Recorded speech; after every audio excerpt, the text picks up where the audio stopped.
कुत्ते की दुम ना ही कभी सीधी हुई है और ना ही कभी सीधी हो सकती है। लगता है ये कहावत कोरोना के देवता चाइना के लिए ही बनी हुई है।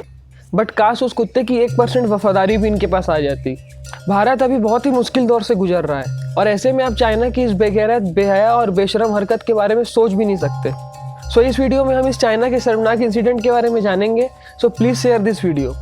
भारत में हमें हर रोज़ कोरोना वायरस के डरावने आंकड़े देखने के लिए मिल रहे हैं और ऐसे हालातों में भारत की मदद पूरी दुनिया करने की कोशिश कर रही है।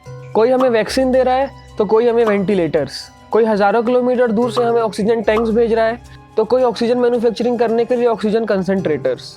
हाँ, वो बात अलग है कि ये काम हमारे भारत सरकार के हैं।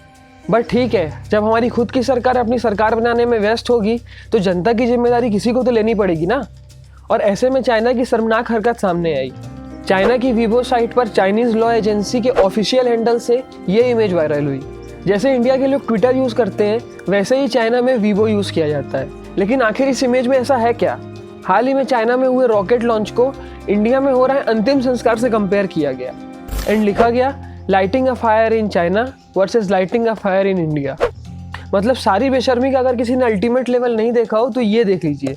इस इमेज से पता चलता है कि किसी की सोच कितनी ज़्यादा गिर सकती है। लेकिन लगता है कि ये चाइना भूल चुका है कि पूरी दुनिया का जो भी हाल हुआ है इस चाइनीज़ वायरस की वजह से ही हुआ है।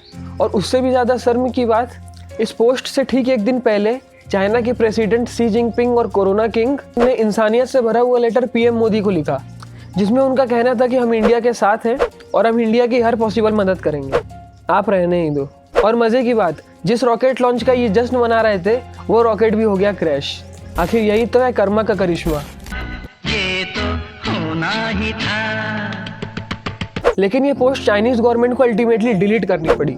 रीज़न?